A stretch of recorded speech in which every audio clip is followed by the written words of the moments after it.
Please visit my link. Do like, share and subscribe. Thank you. Hello everyone, मेरा नाम है B Jyoti Singh और आज हम लोग पढ़ने जा रहे हैं आरोह बुक का नेक्स्ट चैप्टर सीरीज के फूल, जिसको कि लिखा है हजारी प्रसाद द्विवेदी जी ने। जेठ की धूप में सीरीज वृक्ष के नीचे बैठकर लेखक देख रहा है कि सीरीज का पेड़ फूलों से लदा हुआ है। सीरीज के फूल वसंत से लेकर आषाढ़ तक खिले रहते हैं तथा उन पर उमस या लू का प्रभाव नहीं पड़ता।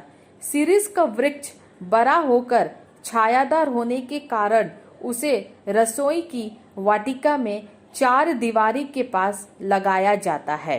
संस्कृत साहित्य में सीरीज के फूल को बहुत ही कोमल समझा गया है। सीरीज के फूल अपनी कोमलता के कारण केवल भ्रमरों के पैरों का ही दबाव सह सकते हैं, पक्षियों तक का नहीं। जब धरती और आसमान जलते रहते हैं तब भी सीरीज खिला रहने में सक्षम रहता है। वह वायुमंडल से अपना रस खींच पाने की ताकत रखता है। कालिदास की नायिकाएं भी कानों में सीरीज का फूल लगाकर अपने आप में गर्व अनुभव करती हैं। लेखक ने सीरीज के फूल की तुलना एक अवधूत से की है जो सुख और दुख से निर्विकार रहता है।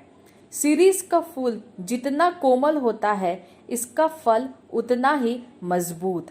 सीरीज की फली इतने समय तक पेड़ पर लटकी रहती है कि नई फली भी आ जाती है।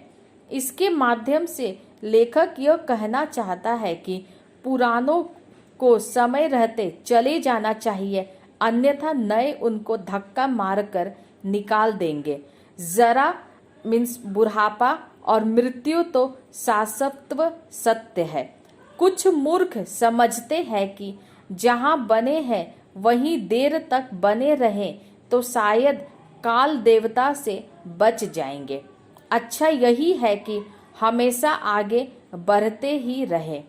कबीर भी सीरीज के फूल की तरह मस्त, चिंता रहित किंतु रस व मादक भावों से युक्त थे।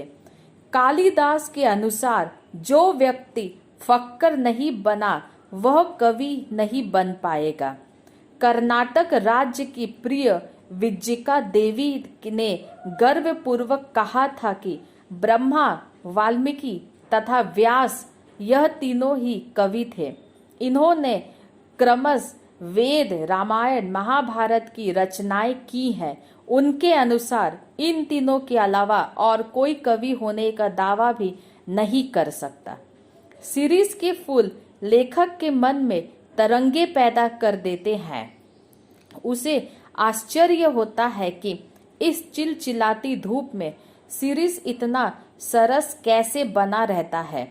जब सीरीज के फूल धूप, वर्षा, आंधी, लू में खड़े रह सकते हैं तो हमारा देश मार काट, अग्निदाह, लूटपाट, खून खराबा के होते हुए भी स्थिर यानी अटल दृढ़ क्यों नहीं रह सकता।